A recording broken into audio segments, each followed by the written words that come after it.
What's going on, everybody? Welcome into the Lakers Outsiders podcast. I am Gary Kester. Hani Amadian is not with me again today. Hani, if you listen to this, I miss you. But I do have somebody with me today. I am not all by myself. I am joined by a friend of Lakers Outsiders, Mike Garcia. You can find him on Twitter at Canyon Driver.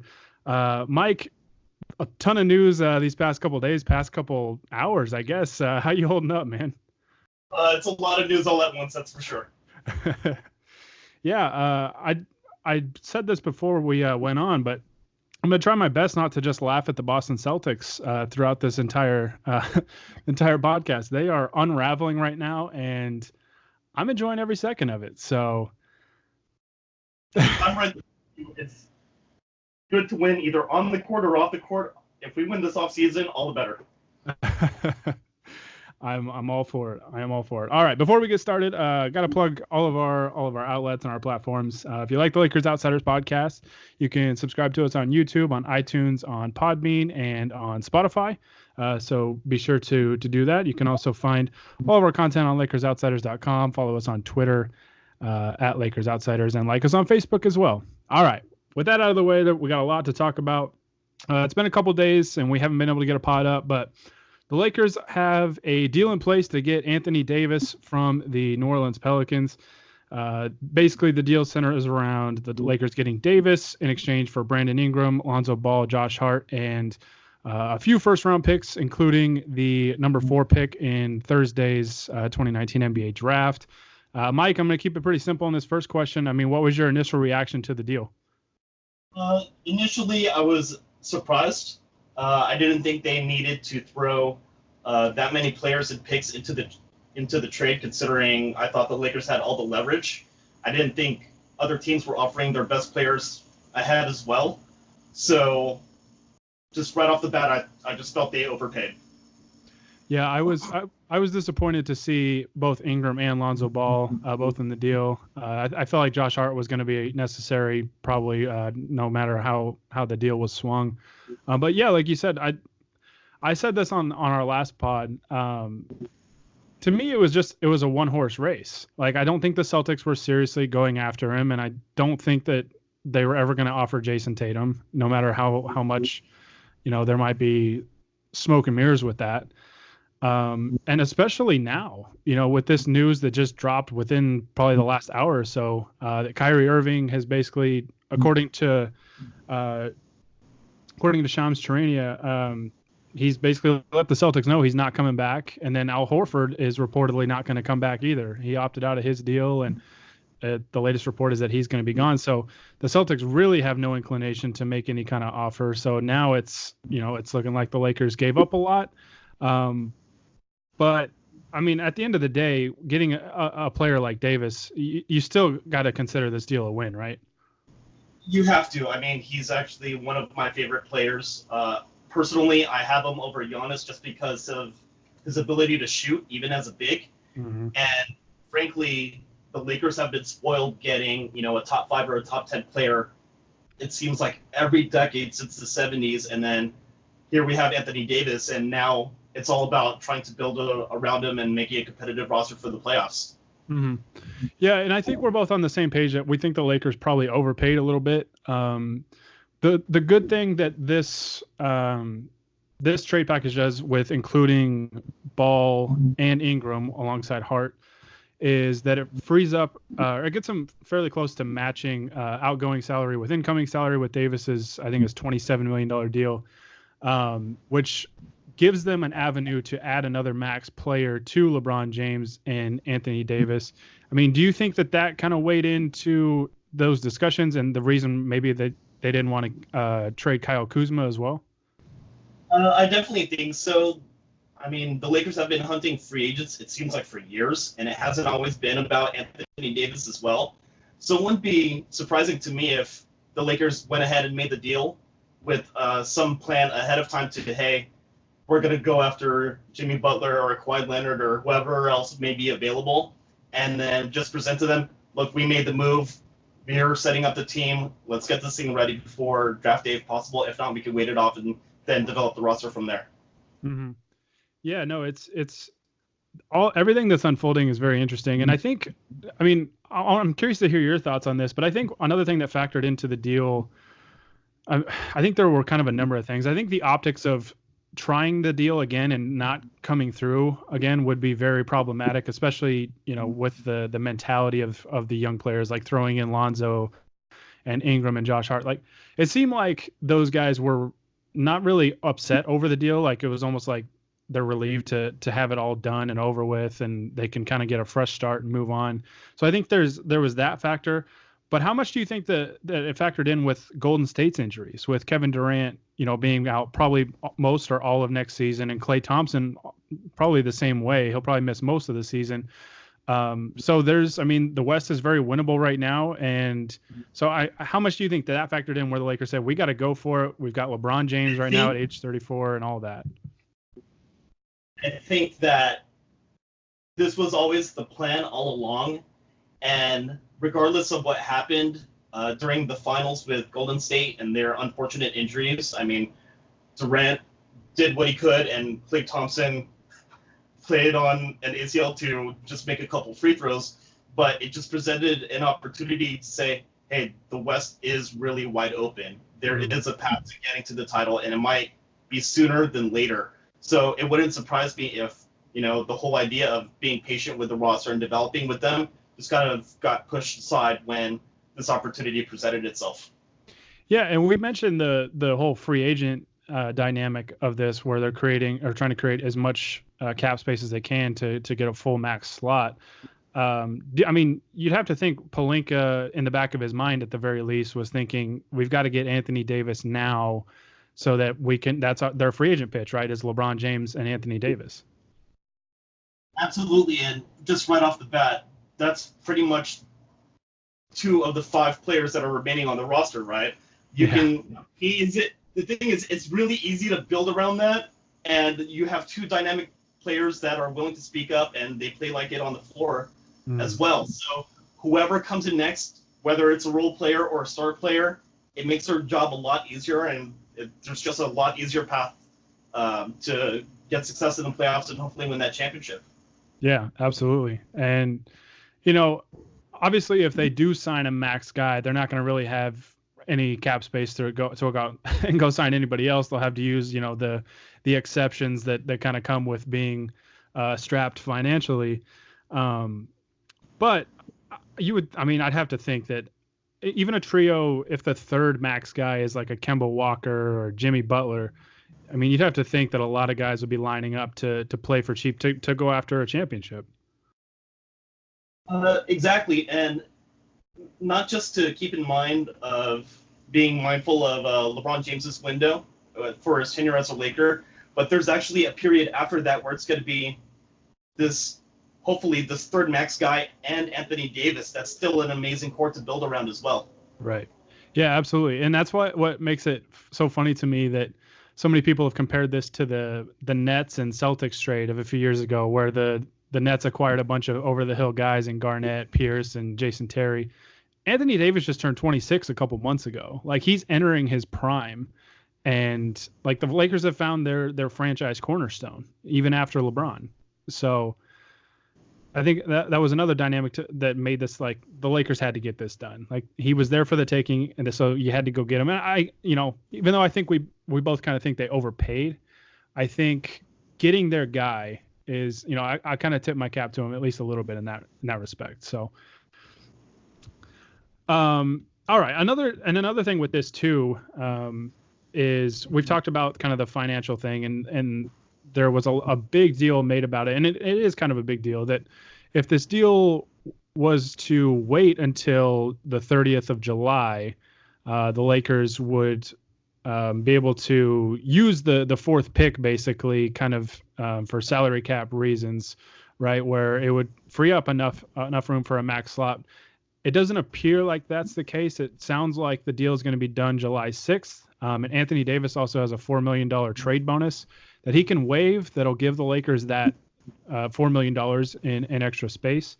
But now it looks like they're trying to, according to Adrian Wojnarowski of ESPN, they're trying to trade Mo Wagner, Isaac Bonga, and Jamario Jones So to just basically free up as much space as they can, and they would have to take back like second round picks just to make sure they're not bringing back any salary. So one question I had for you, and because I've seen you talk about it on Twitter a lot, and I think it's an interesting discussion, but the front office, even though they got an Anthony Davis, I think they still need to prove that they can build a roster, right? And I think they need to prove that process matters over just the results, right? And to me, even though they got Davis, there's still reason to have doubt with this front office because of that kind of stuff, right? Absolutely. My primary concern is, all over Twitter, we keep talking about guys like, Seth Curry, and we'll find another shooter. Maybe we'll throw a contract at Danny Green, and so-and-so player will just be readily available for the veteran minimum. And that hasn't been the path for the Lakers squad. If anything, they go to their nearest relationships first. We've seen it in the front office, and we've seen it with the roster. So it just really wouldn't surprise me if the remaining backcourt slots are Rajon Rondo and KCP. And I'm just bracing myself for that.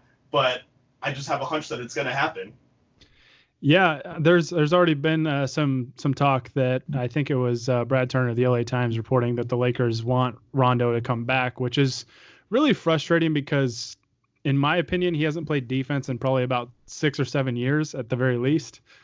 And I get the whole leadership thing, but at the same time, I'm like, there are no young players you need a guy like that for, right? Like Lonzo Ball is going to be gone. Ingram's going to be gone. Hart.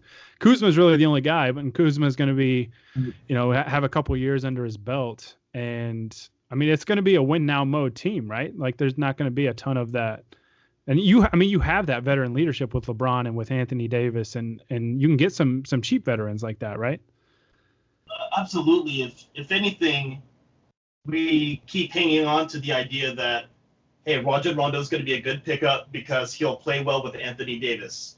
Mm-hmm. And when Marcus Cousins got hurt a while back, they made a great run towards the playoffs, and they went on a string of wins. And Rondo in the second half of that season didn't play like the first half of that season. Anthony Davis played really well too.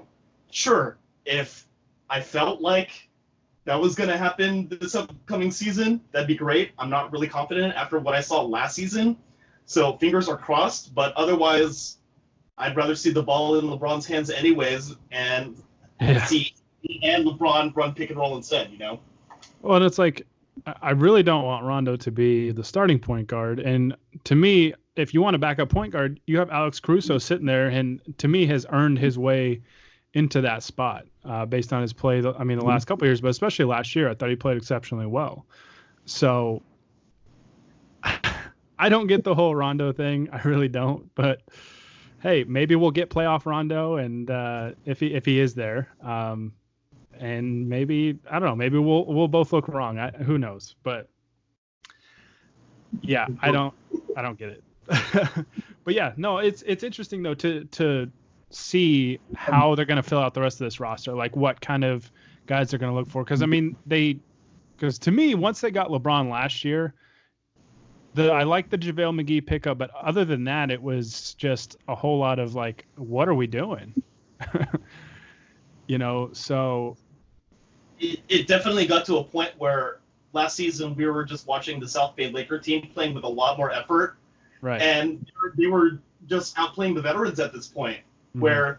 And Jonathan Williams made the squad from preseason, and then all of a sudden we saw him play decent pick and roll defense. He was running towards the rim.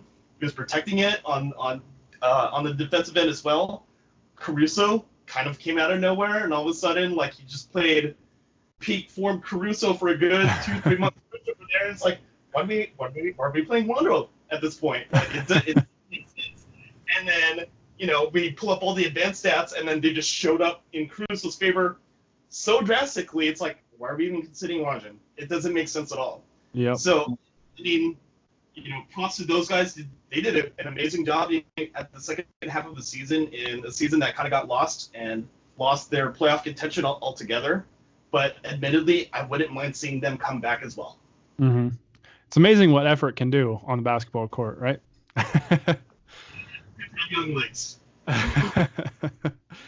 Yeah, and So I mean, even though you have probably the best duo in the league in Davis and LeBron, the front office definitely has a lot of work to do, not only with chasing max free agents and things like that. I mean, because they're 12 to 15 spots on a roster, right? So they've definitely got their work cut out for them, but the foundation is definitely there with this trade. I mean, Davis and LeBron, you're talking about arguably two top 5 players in the league.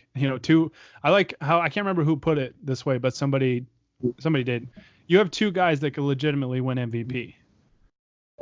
Like 2 legit MVP candidates on the same roster. So, and before we kind of move on into some draft stuff, I'm curious what you think of the fit between those two with Davis and LeBron. Personally, I really like it. I mean, we haven't obviously seen it on the court, but in theory, I guess how do you think that those two will fit on the court together?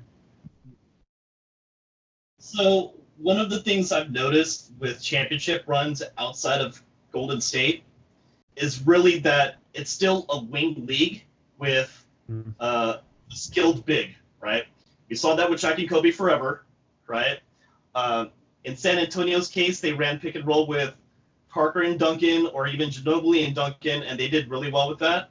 And even with Houston more recently, I mean, Clint Capella isn't that tier of talent, but between him and Harden, they're still an incredibly effective offensive team, right? Yeah. They're still going to run pick and roll.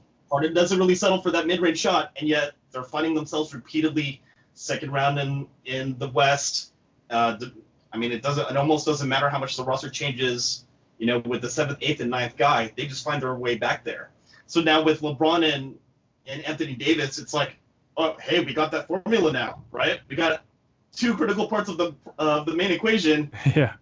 How we balance everything out so that we can keep defenses on their feet and shifting around. And with LeBron and Anthony Davis, it really doesn't get that much better.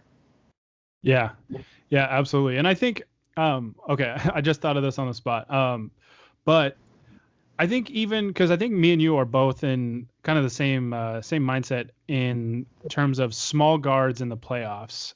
Typically doesn't yield great results.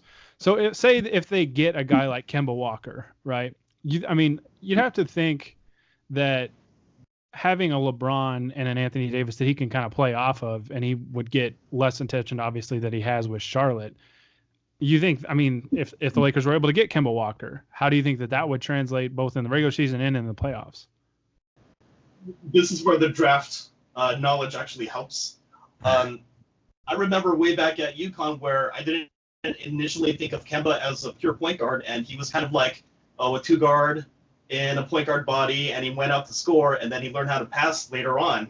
And fast forward to now where Kemba's kind of like at his peak, and what's he doing? He's, I don't know, I guess he's, high 30s to low 40% behind the arc on 7 attempts. That's a lot of catch-and-shoot opportunities. That's a lot of opportunities off the dribble. And he can just feed off that off-guard position that seems to be a little bit more natural to him anyway. Right. So if my option is, hey, if I'm LeBron and I'm running pick and roll and our first option is Anthony Davis, I'm basically a power wing at this point, and I have Kemba at my corner, this is going to be a lot of trouble for defenses, period. Oh, yeah. So, yeah, absolutely. And that's why I think, because like I said, I think small guards in the playoffs typically they can really struggle. But man, playing next to LeBron and Anthony Davis certainly changes most equations, if not all of them. So it'll be really interesting. It's June 18th when we're recording this. June 30th cannot get here fast enough. I'm excited. Stuff's already happening. Like I mentioned, the Celtics are reeling right now. The Rockets, there's a bunch of rumors about Chris Paul wanting out and all kinds of stuff. So this offseason is going to be crazy. But first thing on the agenda for the offseason is going to be the NBA draft here in a couple of days. So latest report, like I mentioned earlier, that the Lakers are trying to shed extra salary with those 3 players, and Wagner, Bonga, and Jones. And then Wojnarowski added that the Lakers are looking to buy second-round picks. For those of you that don't follow Mike on Twitter, Mike is one of my favorite talent evaluators in the NBA draft. has a really great track record, and is always one of my favorite things about meeting up with Mike at Summer League is just talking about prospects and kind of evaluating talent and things like that. So, Mike, with this deal, the Lakers don't currently have a pick in this upcoming draft, but if they are looking to buy a second-round pick, there are some teams out there with multiple second-round picks. Who are some second-round guys that you'd be looking at, or possibly even some undrafted free agent players? So, because it's the Lakers and I don't really trust the front office just quite yet, we haven't bought any picks. I'll just start with some undrafted players. There are a couple guys from Iowa State that really stick out. For those who don't know, Iowa State kind of played like a modern NBA team in that they tried to roll out 3 to 4 guard lineups with a big. And what happened with that is we saw a lot of, they were one of the higher scoring teams in college basketball, but they played with a lot of pace. They found the open man. They opted for that 3-point shot, and if it wasn't a 3-point shot, it was rarely a mid-range shot. It was something at the rim. Mm-hmm. So 2 guys from Iowa State that come to mind are Muriel Shayok, who was a wing player for them, and Lindell Wigington, who is a guard and actually worked out for the Lakers before. Shayok is basically, he's basically a 6'5" wing with a 7-foot wingspan. He's actually age 24. And the thing is, here, give me a quick minute. Let me just pull up the numbers because I'm kind of always blown away every time I look. But I mean, that's a good thing. Yeah. So just offensively speaking, it's always critical to gear around LeBron. This time we're actually going to get shooters and hopefully not just go for playmakers like the Lakers did last year, right? Right. Just free agency or draft. So spot up, 77th percentile. Transition, 69th percentile. Pick and roll ball handler, 87th percentile. Not that he needs to run the pick and roll. He's going to be playing with LeBron and hopefully another great wing or elite guard. But just knowing that he's in that percentile anyway shows some degree of decision making, like he can make that initial read. Mm-hmm. But my favorite thing is really this. Catch and shooting in the half court overall is 87th percentile. Unguarded, he's in the 90th percentile at an excellent rating, and he shot over 50% from the field. It's really difficult to get that level of shooter anywhere. Yeah. And he's not going to be looked highly upon because of his age and his defensive ability. But sometimes you just need a guy that can shoot threes and get buckets, and he can do that in spot up and off the dribble as well. I mean, everybody loves scoring, right? And the thing is, getting efficient scorers like that, I think, especially to come off your second unit, right? You don't want your second unit to be such a drop off, on either side of the court, obviously. But I think you see a lot of successful teams have guys that can come off the bench and can still kind of keep up that scoring production. So yeah, like players like that are very important. And I'll be curious to see too. I mean, the undrafted free agents, because the Lakers are certainly going to have some. I mean, every team does. And the scouting department has shown in years past that they've done a pretty good job. I don't know if the report, there have been multiple reports, I guess, that Wagner was not their pick last year. That was kind of a magic pick. So I'll be curious to see how Pelinka values the input of the scouting department, because, like I said, they've done what I think they've done an excellent job the past few years, especially finding value late in the first round. And even like a guy like Jordan Clarkson a few years back at 46. I mean, he's certainly a flawed player, but the 46th pick in the draft, you can certainly do a lot worse than a guy like Jordan Clarkson. So, all right. So what teams, I guess, are you looking at for the Lakers to potentially buy a second round pick or two? I guess I wouldn't count on two, but just maybe at least one second round pick from, and maybe a player or two you got an eye on in that range. So there are 2 teams with 3 second rounders. It's the Atlanta Hawks and the 76ers. So the 76ers have 33, 34, and 42. Considering this draft, that's prime position, really. Mm-hmm. The tier of players within that general range is basically the same tier of talent anyway. So the value of the guy at 33 might be the same as 42. It's really hard to tell with this particular draft. It's just not as strong at the top compared to previous years. But let's just say that they went and got the 42nd pick in the draft. Mm-hmm. And I'm looking at it from an approach of best player available instead of fit, only because these are unproven players, right? Every team has talent. That's the best way I can phrase that. So hopefully, at the 42nd pick, I would hope that someone like Shamori Ponds would actually land at that spot. Mm-hmm. It's actually a good spot for him to be as a Laker too, because he's a junior and he's a little bit older, so he's actually played a little bit more physical basketball at St. John's.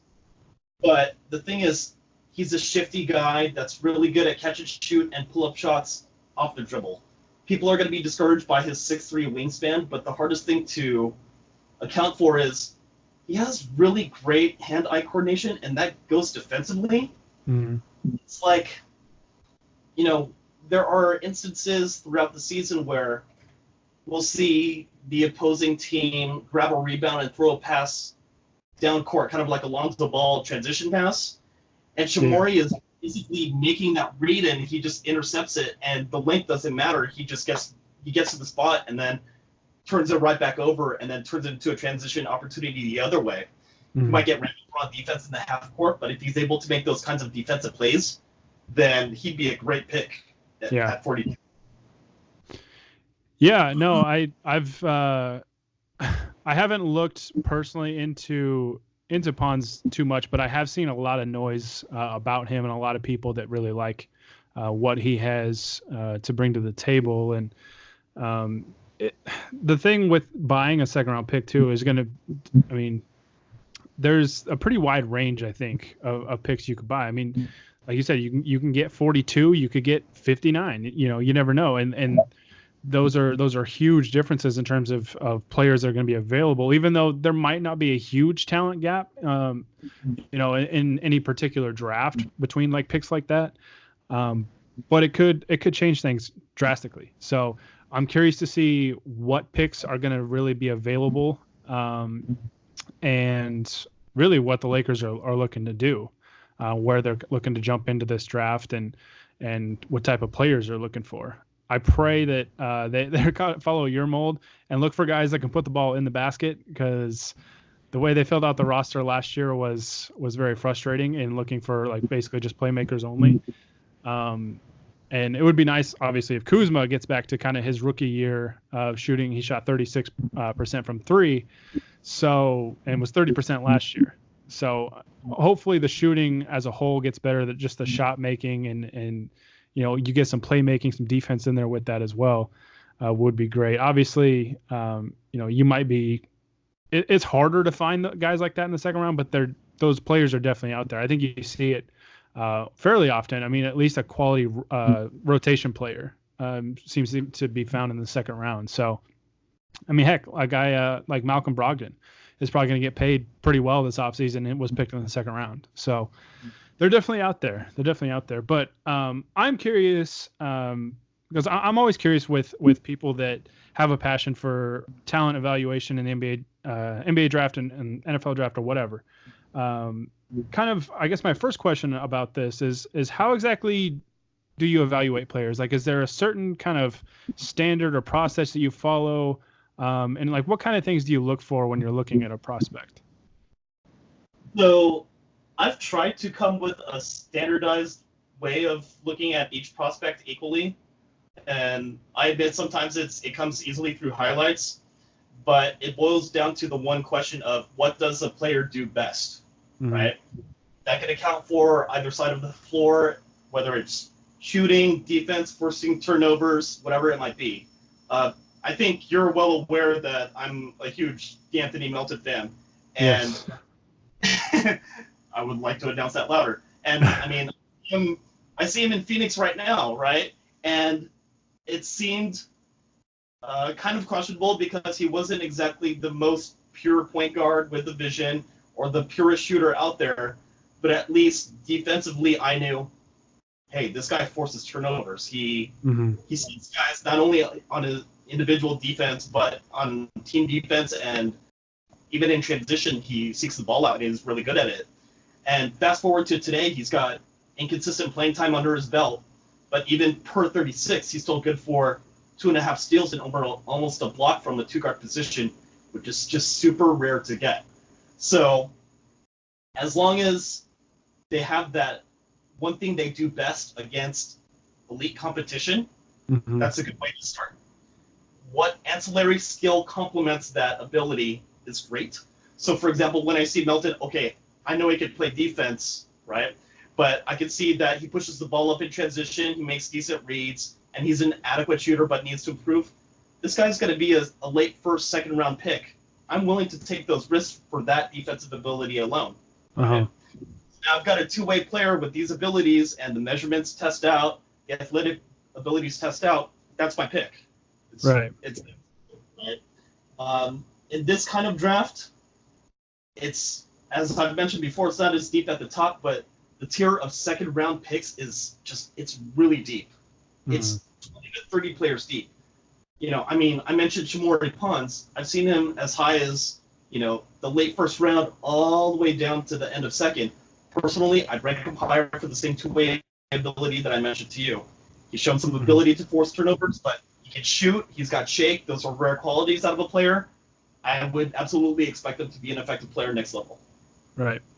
Yeah, I definitely I've seen that be a fairly common answer. I think is finding a player that kind of has that elite skill, right? Like has something that they're very good at, and I think it's why a guy like Jarrett Culver I think has been a little polarizing because I think he's kind of a jack of all trades, but I don't know if there's an elite skill there. I think he's a good prospect, but yeah, like I think we've talked about that and maybe the group DM or whatever, but yeah, I mean just like players like that, like it's really interesting to see kind of certain people value something like that, like a guy that can do multiple things versus like he doesn't really have like that elite skill. So that's really interesting as well. But you mentioned earlier talking about best player available versus kind of fit or team need. If you could just kind of expand on your opinion of that and kind of how it factors into really your evaluations.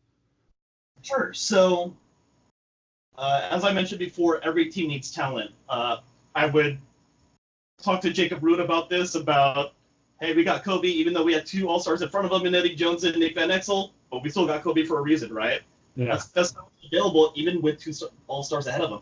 Now, just because there's All-Stars on the team doesn't mean that, my position is sealed. You can always find a better one, hopefully. So even more recently, the Lakers found their way to get Kyle Kuzma. Larry Nance Jr. isn't on the team anymore, sadly. Same with Julius Randle. Mm-hmm. Kuzma was kind of seen as the replacement because of his ability to shoot and creative ways to finish around the rim. He had perimeter abilities that Randle and Nance just didn't have, and even right now, he's the last man standing of the youth core, right? Yeah. So, just the fact that it was that late first round pick, I mean, I look at Randle now, I'm looking at a 2010 guy. Like, we let go of a 2010 guy for Kuzma, he better be amazing. And sure, the shooting hasn't proven itself to be as consistent as we'd like it to be, mm-hmm. but his credibility as a perimeter threat, because he plays like a wing on offense from a 4 spot, is super important and super valuable for the modern NBA now. Everything is based on spacing, and he gives the spacing that Randle and Nance just couldn't provide. Yeah, I remember talking about that, I think with Jacob and maybe somebody else, when they drafted Kuzma on this pod, and we were just kind of wondering aloud about that. Like, we liked Kuzma the player, but at the time we were kind of just thinking like, they've got Randle and Nance, in front of him. So it's like, where exactly are we going to get this kid some playing time and things like that. But I don't know if it differs between like the NBA and NFL in terms of best player and fit. It feels like the NFL, they lean more towards kind of roster needs. I guess in certain cases, I mean, I think certain teams in any sport will just go best player available, or they'll go with need, whatever.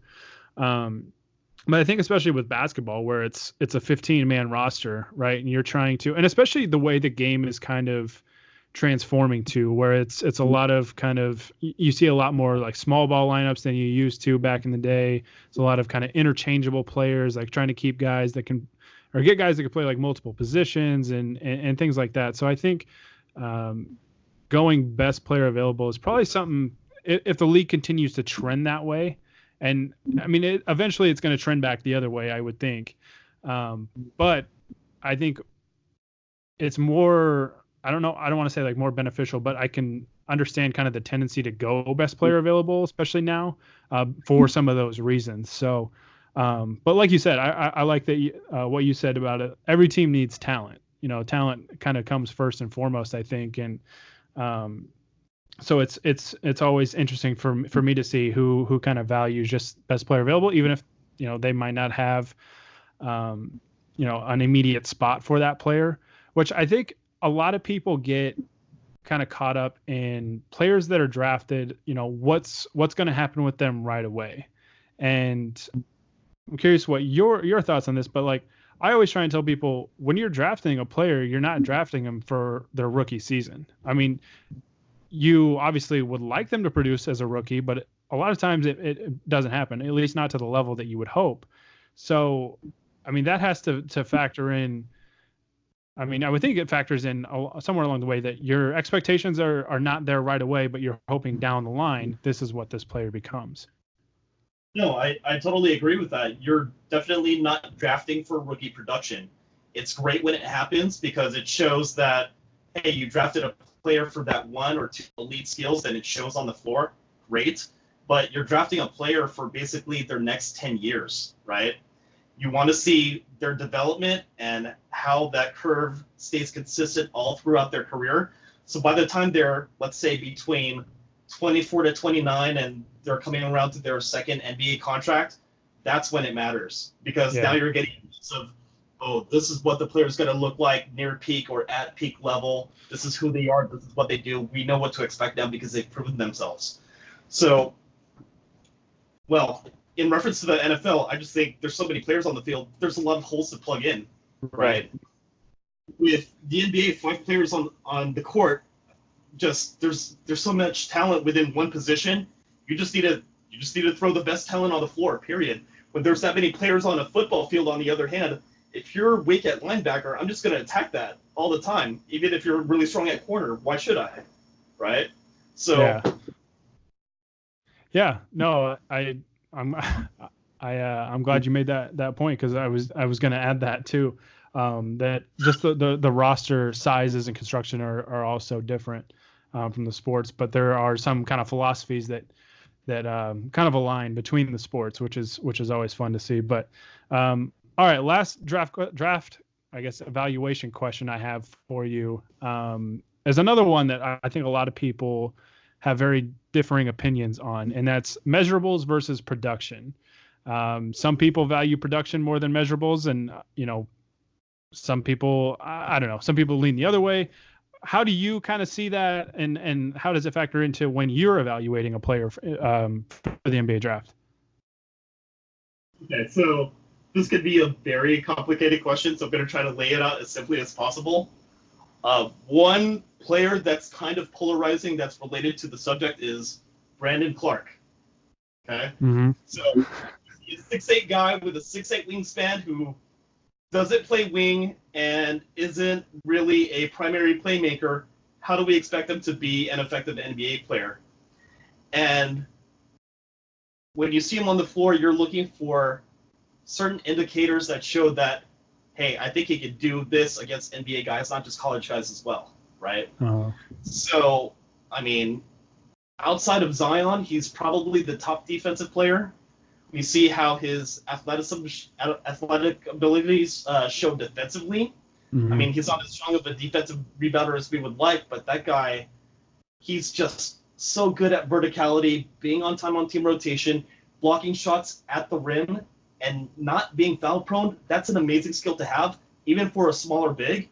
If you have a guy that you can throw in front of the rim and he can protect it, and he's not the setter, that's a big defensive advantage right off the bat. That's his best skill by far. But offensively, and I'm just looking for indicators, right? He's not a pure shooter. I can accept that.